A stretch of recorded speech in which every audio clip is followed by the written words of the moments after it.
Hola, buenos días, bienvenidos a Café con Jesús. Bueno, hoy en día vamos a continuar con el estudio que estamos haciendo de Isaías 61 y es un estudio que hemos empezado la semana pasada y que lo estamos haciendo súper detallado. De verdad no sé por qué me fui tanto en detalle, pero me ha parecido muy interesante las cosas que he descubierto, que por esta vez decido compartirlas con ustedes así súper en detalle.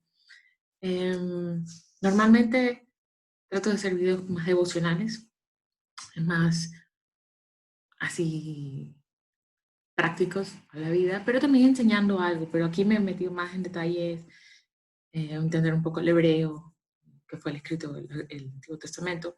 Pero bueno, en todo caso, espero que les sea de bendición.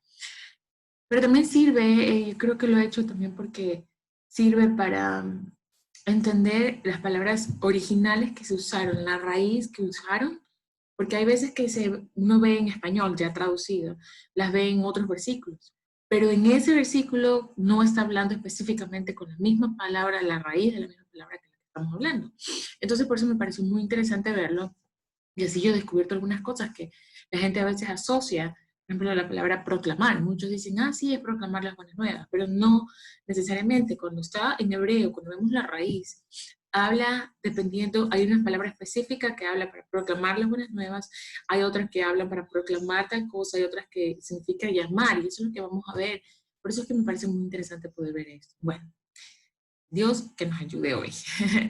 Ok, estamos en el versículo 1 todavía, que dice, el Espíritu del Señor Omnipotente está sobre mí por cuanto me ha ungido para anunciar buenas nuevas a los pobres.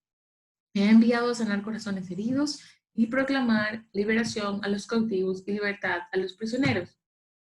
Hoy día creo que por fin vamos a terminar el versículo 1, sí. Perdón. Entonces, ahora nos toca esta parte que se llama esta parte del versículo que dice, me ha enviado para proclamar libertad a los cautivos y liberación a los prisioneros. Eso vamos a ver hoy. Entonces, proclamar. La definición de proclamar es publicación de un decreto, un bando o ley que se hace solemnemente para que llegue la noticia a todos lados. Una alabanza pública, común, ¿verdad? Anunciar, declarar, predicar, pregonar, profetizar, publicar, que es la que más conocemos nosotros, la definición bíblica. Bueno, en hebreo se dice cara, con Q, cara. Según el diccionario bíblico, hace referencia en el Antiguo Testamento a llamar, llamando, leyendo, recitando, gritar, proclamar. Esta palabra cara, que les digo. Podemos ver algunos ejemplos. Génesis 1.5, para que vean que no necesariamente es proclamar como nosotros pensamos las buenas nuevas, ¿no? Pero la raíz cara la utilizan en Génesis 1.5, dice cuando Dios llamó, aquí lo estamos viendo como llamó a la luz día, a las tinieblas noche, etc. ¿No? Y también había otra parte cuando Adán está nombrando los animales, también usa la palabra cara, de llamar. En Proverbios 26, son muchos los que proclaman su lealtad. ¿Ves? Ahí está como la persona que dice yo soy leal, ¿verdad? Utilizan ahí la palabra cara. Jeremías 33:3, cuando dice clama a mí y te responderé. Clama, o sea, de un llamado, un grito desesperado de adentro. También se utiliza esta raíz cara. Pero también se utiliza aquí en 61, Isaías 61:1, cuando dice proclamar. Proclamar liberación, como que voy a ir a llamar la liberación, voy a ir a decir que ellos son liberados, voy a dar un decreto público de que ellos son liberados, con esa autoridad, ¿verdad? Después, yo quise ver cómo, porque me acordaba que en el Nuevo Testamento dice, y fueron a proclamar el Evangelio, y fueron a, ya, entonces dije, ¿cuál es la palabra que se utiliza en griego? Entonces en griego se dice keruso, y según el diccionario bíblico hace referencia al Nuevo Testamento a ser como un heraldo, publicar, proclamar abiertamente, pregonar, predicar. Entonces va de la mano con esto, pero veamos cómo acá dice, más lo utilizan en proclamar en el Nuevo Testamento con la palabra, la raíz keruso, griego, cuando dice en Mateo 3:1, Juan el Bautista vino predicando, o en Marcos 5:20, y el hombre fue y empezó a publicar. Entonces, lo utilizan en un contexto diferente, pero en algo parecido. O sea, no específicamente de darle un nombre a algo, de clamar a algo, de decir en voz alta o a gritos, pero están diciendo en voz alta y están dando un decreto público de las buenas nuevas del Señor. Entonces, si lo vemos así, vamos a poder sacar mucho más provecho de este significado de la palabra proclamar de aquí en Isaías 61:1. Ok, ahora, proclamar su evangelio o el nombre de Dios. Éxodo 33:19 dice, pero el Señor contestó, voy a hacer pasar toda mi bondad delante de ti y pronunciaré mi nombre. Aquí lo estaba utilizando para pronunciar el nombre de Dios. Salmos 96:3, hablen de su gloria y de sus maravillas a todos los pueblos y naciones. Aquí es hablando, lo utilizan para hablar de la gloria, pero cuando tú hablas de la gloria de Dios, no es, ay, sí, gloria a Dios, aleluya. No, es como que, wow, gloria a Dios, Él es Rey de Reyes, ¿quién reina? ¿Quién tiene poder? Entonces lo hacemos con ese, wow, ¿no? Estoy hablándolo a todos los vientos porque es una buena noticia, estoy súper emocionado y lo voy a declarar con todo mi corazón, todo mi ser. A eso se refiere, hablen de su gloria. Isaías 61:2, cuando habla anunciar el año de la buena voluntad de Dios. Esto es una buena noticia que la voy a anunciar con todas las de ley. Jeremías 7:2, cuando dice, vete a la entrada del templo del Señor y dale el siguiente mensaje al pueblo. Lo voy a decir, lo voy a proclamar, lo voy a dar con todo, porque es un decreto que me ha mandado decir el Señor. O el 3:9, dice, digan a las naciones de todas partes. Y continúa el versículo, pero estamos con lo mismo, el digan, el decir, el hablarlo, el dar esa proclamación. Mateo 10:27 dice, grítenlo por todas partes, ¿sí ven? Entonces, vamos a que es una acción de voy a decir con todo, una autoridad, con este poder, esta proclamación de las buenas nuevas o el nombre del Señor. Y de ahí continúa la palabra liberación. La definición de liberación, y miren que está liberación y libertad, según una nueva versión internacional. Liberación y libertad. Liberación significa la acción de poner en libertad. A diferencia de libertad, que es el estado de estar libre. ¿Okay? Liberación es la acción de poner en libertad a unas personas y libertad es el estado individual de estar libre. Entonces, según el hebreo de liberación, es D-E-R-O-W-R, no sé cómo pronunciarlo. Según el diccionario bíblico, significa fluir, correr libre, eso es la acción. Jeremías 34:8 dice, había hecho un pacto con todo el pueblo que había en Jerusalén para proclamarles libertad, es decir, proclamamos libertad a un grupo, a unas personas, porque esa es la acción que nosotros estamos diciendo, ahora tú eres libre, ¿ya? Ezequiel 46:17, el año de la liberación, ¿ya? Ahora, entremos en libertad, que va muy parecido a la mano, pero no es exactamente lo mismo. La palabra que aquí uso es bien complicada, pegash gowash, si es que así se pronuncia. Pero según el diccionario bíblico, hace referencia al acto de abrir los ojos. Miren que estamos hablando de la libertad, pero no está hablando de una libertad, tengo cadenas, me las sacó, en este caso, ¿sí? ¿Por qué? Porque muchas personas, y aquí es a donde Isaías está haciendo mucha referencia, o su énfasis está aquí. ¿Por qué? Porque una vez que tú abres los ojos, tú te das cuenta de la condición de libertad que tienes, que te das cuenta que eres libre, que ya no eres esclavo, y puedes empezar a caminar y actuar como persona libre. ¿Cuántos de nosotros o cuántas personas son libres, ¿verdad? Pero no han caminado como libres, siguen caminando como prisioneros, siguen caminando como que siguen con todo su pecado encima cuando ya Jesús los liberó.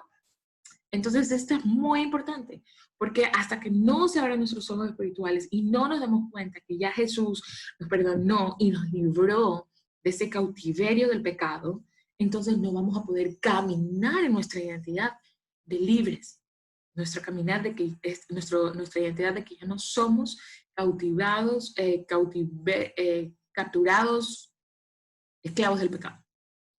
Y esto lo vamos a ver en unos versículos. Pero miren cómo esta palabra libertad, la raíz de donde viene significa abrir mucho los ojos, como que ¡pum!, se te abrieron los ojos.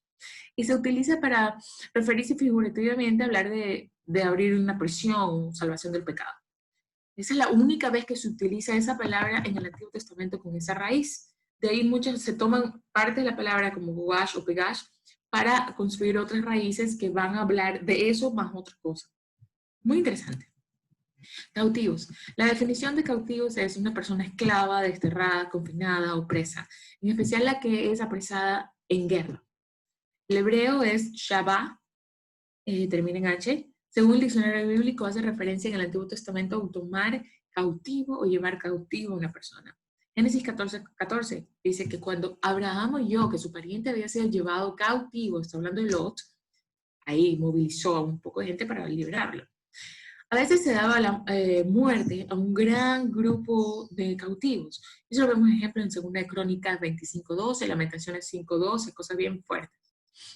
O se solía apartar a los cautivos para trabajos forzados. O sea, el ser cautivo, el ser prisionero, no es, ay, qué bonito, yo estoy aquí en mi celda, como hacen muchos narcotraficantes que están en su celda bien bonito, ¿no? Por lo menos en la época de Pablo Escobar. Pero no se trata de eso, que estoy con toda la comodidad del mundo en la cárcel, pero estoy con la comodidad del mundo, no. ¿Y cuántos de nosotros también estamos espiritualmente así o hemos estado así? En que estamos cómodos porque decimos, sí, el Señor me libró del pecado, yo ya no estoy haciendo lo mismo que antes, pero sigo siendo cautivo. Cautivo porque yo estoy visualizando de que todavía tengo ataduras que no me dejan caminar completamente en mi identidad y en mi rol como hijo de Dios. Miren eso que es muy, muy importante. Tenemos para uno poder ser libre espiritualmente, libre del pecado completamente, nosotros tenemos que caminar completamente en nuestra identidad como hijos de Dios. ¿Y cuál es esa? Bueno, veamos lo que dice Mateo 5, ¿no? Cuando habla de las bienaventuranzas. Si caminamos completamente en esto, en las bienaventuranzas, estamos caminando también parte de nuestra identidad con el Señor. Si caminamos como Jesús lo hizo, de ir y poner manos, sanar enfermos, sacar demonios, ¿verdad? Todo esto, milagros, prodigios. Eso es caminar a full en nuestra identidad como hijos de Dios. Porque estamos hechos a la imagen y semejanza. Jesús mismo dijo, ustedes van a hacer mayores cosas que las que yo he hecho. Nos deja algo que pensar. Y no les digo que yo lo estoy haciendo full. Hay cosas que yo estoy en esa lucha diciéndole, Señor, enséñame. Bueno, y también otra cosa que es muy importante de los cautivos es que la liberación es el tema más importante. Si vemos algo de que Israel fue cautivo mucho tiempo, fue prisionero mucho tiempo, y era algo que hasta el día de hoy, diría yo, bueno, ya son una nación, pero en la época de Jesús, ellos eran cautivos de Roma, del Imperio Romano, y ellos decían, ya, y por eso es que ellos esperaban al Mesías, esperaban que venga un Mesías, el rey, que los salve del Imperio Romano. Pero en este caso vino Jesús como un bebé, vino Jesús como el Cordero, pero ¿qué? A salvarnos, a darnos liberación, sigue, pero del pecado le estaba dando una nueva vida, una eterna vida. Cuando Jesús venga por segunda vez, ahí sí es que va a venir como juez, va a venir con todo su ejército a darles con todo al anticristo y al imperio del anticristo, que va a ser peor que el imperio babilónico, peor que el imperio de Roma, peor que todos los imperios que antes ha tenido en cautiverio Israel. Entonces, ahí va a venir como ellos se lo imaginaban, pero la cuestión es, primero Jesús nos dio libertad, nos liberó del cautiverio de Satanás y del pecado, para que abramos nuestros ojos, ¿ok? Entonces, prisioneros, la definición de prisioneros. Es una persona que está presa generalmente por causas que no son delito, persona que en campaña cae en el poder del enemigo. El hebreo akar, según el diccionario bíblico, hace referencia en el Antiguo Testamento a atar, encarcelar, amarrar, no soltar, incluso hacer juramento. Miren como en Números 30:10 nos dice que se compromete a algo por medio de un juramento. ¿Cuántas veces nosotros hemos dado un juramento de algo y después no sabemos cómo salir de esas? Está difícil, ¿no? Job 36:8 dice, y si están aprisionados con cadenas. Es decir, estoy atado con una cadena. Segunda Reyes 17:4, lo detuvo y lo encadenó en la cárcel. Está hablando de ese tipo de prisioneros. Ahora, para terminar este tiempo, quiero hablarles de versículos que tienen que ver, hacen referencia de Isaías 61:1, que estamos hablando específicamente de esto, y veamos cómo utiliza los autores, o el Espíritu Santo en este caso, quienes da para escribir, ¿verdad? Quien inspira la palabra de Dios, cómo hace hablando específicamente de abrir los ojos del pecado. ¿Okay? Isaías 42:7 dice, quiero que des vista a los ciegos y saques a los presos de la cárcel, del calabozo donde viven en la oscuridad. Aquí está hablando, está utilizando una figura que nosotros sabemos literal, que es estar en la cárcel. Si tú estás en la cárcel no tienes libertad. Y aquí, pero está hablando del pecado, porque está dando liberación de los ojos, abrir los ojos, darle vista a los ciegos. Y sácalos de la cárcel, de la oscuridad en la que se encuentran. ¿Okay? Zacarías 9:12, ustedes, cautivos que mantienen la esperanza, regresen a su fortaleza, les digo que voy a darles bendición el doble de cuanto tuvieron que sufrir. Una bendición, Dios nos va a dar el doble de lo que ha sufrido cuando estemos libres del pecado, cuando vengamos a Él y digamos, ¿sabes qué? Libérame, ya no puedo vivir más en pecado, no puedo vivir más estando prisionero de Satanás, quiero ser bendecido por ti, quiero ser tu hijo, quiero caminar contigo. Juan 8:32, conocerán la verdad y la verdad os hará libres. Un versículo muy conocido, de hecho, cuando la verdad os hará libres, incluso lo utilizan en la justicia. Diga la verdad y usted va a ser libre, no va a ser condenado. En un sistema de justicia verdadero, ¿no? Ok, la verdad es Jesucristo, definitivamente. Y si lo conocemos, vamos a ser libres, vamos a abrir esos ojos, sacar esa venda que tenemos en los ojos de conocer la verdad y poder caminar en esa libertad, no más esclavo del pecado. Continuando en Juan 8:34 dice, Jesús le respondió, en verdad les digo que todo el que comete pecado es esclavo del pecado. ¿Somos esclavos del pecado? ¿Continuamos un estilo de vida de pecadores? ¿Vivimos aferrados a esos hábitos que nos hacen daño espiritualmente y físicamente? ¿O estamos ya cambiándolos, dejándolos por otras cosas, dejándolos por Dios? O Juan 8:36 dice, así que si el Hijo los hace libres, ustedes serán verdaderamente libres. Entonces, si Jesús vino y muere en nosotros y lo hemos aceptado como nuestro Señor y Salvador, nosotros ya, Él nos hizo libres, porque esa es su promesa, de que Él nos hace libres cuando nosotros lo aceptamos y le decimos ya no más al pecado. Entonces, ya nosotros somos verdaderamente libres. Pero si no pasamos ese proceso, no lo vamos a hacer.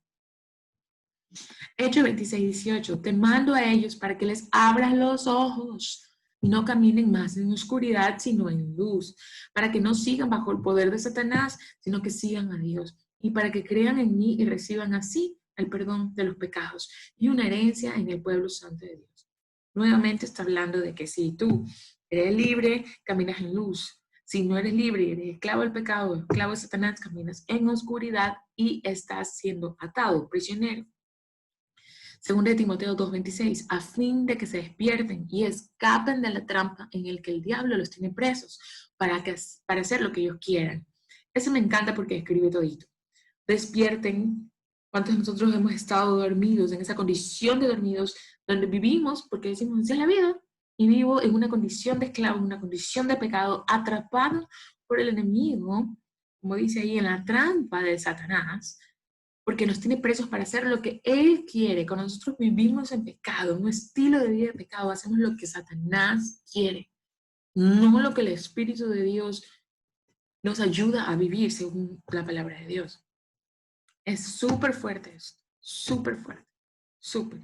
Pero me encanta porque el Espíritu de Dios nos abre los ojos, nos levanta de esa dormidez espiritual en la que nos encontramos, es ese engaño, es una trampa, porque nosotros no somos creados para caminar en pecado, no somos creados para caminar ciegos por la vida. Nosotros fuimos creados y destinados a ser hijos de Dios, a tener una relación con Él, a caminar con Él. Para eso fuimos creados. Y me gusta este Salmo 118:5 que dice, clamé al Señor y Él respondió dándome libertad. ¿Has clamado al Señor hoy? ¿Le has clamado y le has dicho, ya no quiero seguir siendo esclavo del pecado? Ya no más. Ese día vamos a orar por eso. Para que el Señor, si tú has vuelto hoy a caminar en pecado, un estilo de vida de pecado, hoy dile al Señor, ya no más, libérame, ya, ya. Yo pasé más de 10 años en ese vaivén de que sí, quiero hacer las cosas bien, pero no, volví a pecar. Pero no es que hay pequeza, que uno dice, sí, pero es que hoy día mentí, hoy día... No, no, estoy hablando de vivir en condición de prisionero, cautiverio del pecado del enemigo. Y volví a hacer cosas y peores. O sea, era un nivel que yo me acuerdo que yo en mi Biblia clamaba a Dios, le decía, Señor, me identifico con David, ya no quiero porque vuelvo a lo mismo y vuelvo a cosas peores que yo no pensé que iba a hacer nunca. Y llegó un momento, hace como 4 años, 4 o 5 años, ya, paró. Yo dije, wow, pero me tomó más de 10 años poder salir de esa condición y creérmela. Fue difícil, no fue nada fácil, pero yo puedo decir hoy que yo soy libre de pecado, soy libre de esa condición de esclavitud. Y le clamé al Señor y Él me oyó. Vamos a ver. Señor Jesús, gracias por este tiempo, por este día, por tu amor y tu misericordia incondicional. Gracias porque tú vas detrás de nosotros, nos liberas de todo pecado, de toda trampa del enemigo, de toda mentira en la cual el enemigo nos quiere tener atados a la oscuridad para hacer lo que a él le plazca. Ayúdanos a abrir nuestros ojos espirituales, ayúdanos a poder en un instante decir y clamarte, Señor, libérame, Señor, te necesito, Señor, ven a mi vida. Y que tú puedas intervenir, interceder Jesucristo por nosotros y salvarnos de ese estilo de vida, de esa situación en la que nos encontramos, de potestades, de maldad, viviendo bajo su atadura, Señor. Te necesitamos, ven, Espíritu de Dios, ven, Jesucristo, sálvanos y libéranos hoy. Creemos en ti, creemos en que tu palabra es verdad y creemos en que somos libres y vamos a caminar en esa identidad de hijos de Dios, en esa identidad sin vendas en los ojos, donde vamos a poder caminar según el rol y la identidad designada a nosotros como tus hijos. Te doy gracias. En el nombre de Jesús. Amén. Amén, chicos. Espero que hayan disfrutado este día y que haya sido de mucha bendición para ustedes como lo fue para mí. Dios los bendiga y nos vemos mañana en otro Coffee with Jesus. Bye bye.